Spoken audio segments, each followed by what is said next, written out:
All right, everybody, I am back with a brand new DC update. And oh my gosh, I cannot believe what is going on all over social media today in regards to Warner Brothers Discovery.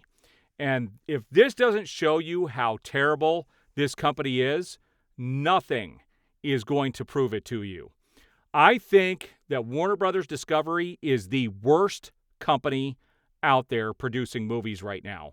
And they have some very dirty business practices. And I'm hoping that somebody will step up to sue them for all kinds of false advertising.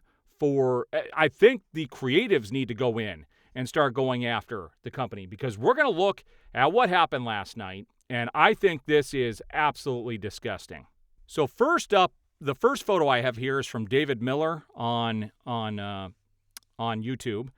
And this was after I posted that chart. And I have an updated chart to show you from the guy who created it. But he said exactly, audience interest is a big different thing than profit margin. Production budget and marketing would have to be accounted for to see profitability. But for audience interest, adjusting for inflation on box office is what you need to do. Audience interest has nothing to do with budget. And it doesn't, and that was my whole point. I made a graph using box office by release year divided by average movie ticket price for the same release year to get to the number of tickets sold by individual movie. Aaron showed it in a video a while back. And yes, the first 6 DCEU films made $4.9 billion for the studio, grossed.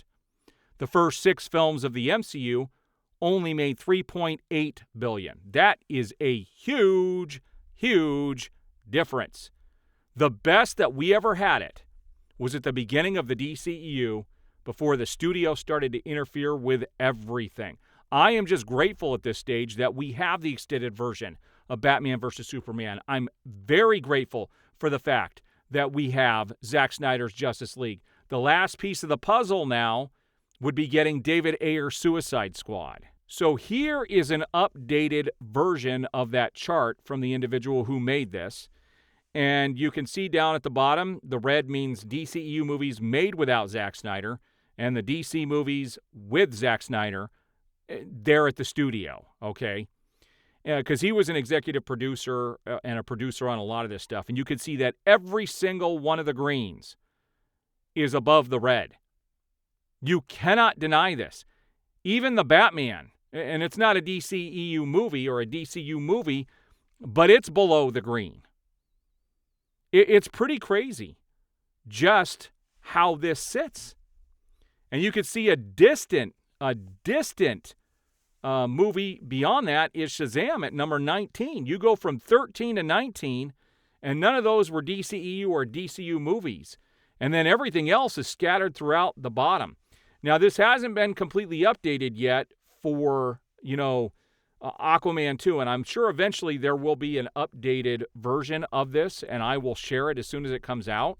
But this is my favorite graph now, because you cannot deny what this shows you. And somebody tried to tell me that I was extrapolating things, that this doesn't equate to ticket sales. And yes, it does. If you made an average ticket sale, because this is adjusted for inflation for exactly year 2023, and you took the average ticket price and you divided all these movies by that, it's going to tell you what sold the most most tickets, and it's going to be the movie that made the most money. It is a direct one-to-one comparison, and it's really the only way to do it fairly. Now, that to me is just freaking crazy. But it is nice to see that The Dark Knight is number 1 and The Dark Knight Rises is number 2. That's pretty awesome. I do like that Dark Knight trilogy a lot.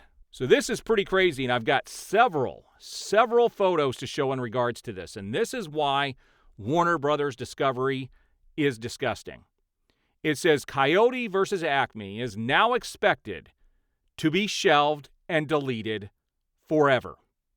Warner Brothers wanted $75 million to $80 million for the film and rejected offers from Netflix, Amazon, and Paramount, refusing to let them counteroffer.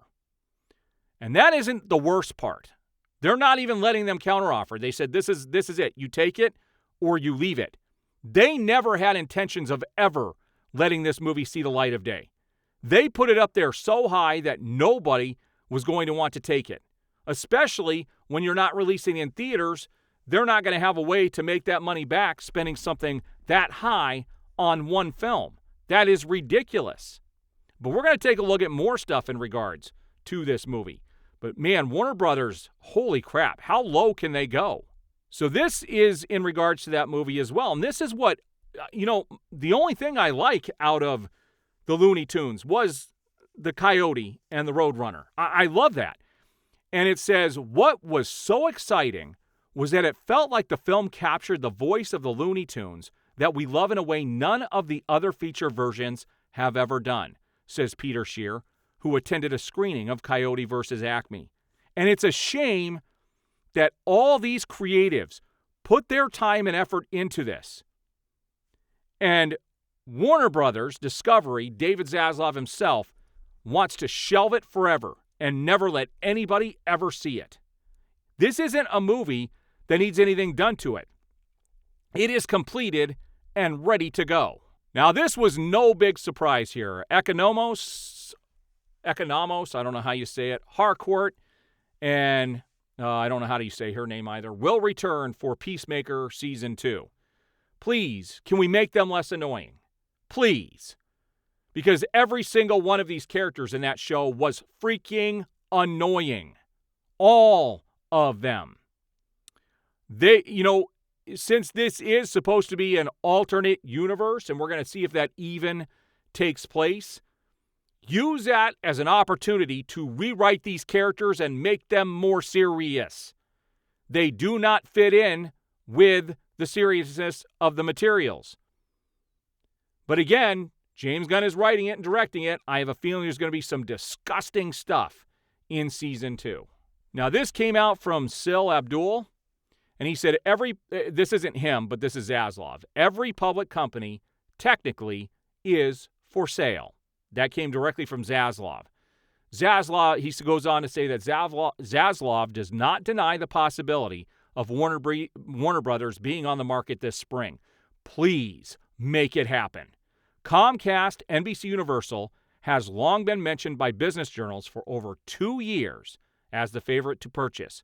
But as the moderator mentions in this video, anyone could step up if the price is right. I cannot wait. It cannot be worse than it is right now. It cannot possibly in any way be worse than it is right now. And I had hope when Zaslav took over. If you watch my videos back when he took over, some of the things he had said he was going to do and all this stuff, and then with Black Adam, man, everything looked great, and then, damn, they pulled that rug out so fast. So fast. And their stock is suffering because of the way they run their business. Here's another one on the Coyote versus Acme. David Zaslav never actually watched Coyote versus Acme and is still intent on now deleting the movie. Mike DeLuca and Pam Abdi only saw a director's cut. He's making decisions to take a tax write-off, and he hasn't even seen the movie. Remember what he said about Batgirl not fitting in with the brand and that it would hurt the brand? Bet he probably didn't even see anything. He just went in and started deleting crap. That guy is cutthroat, and he is ruining these IPs.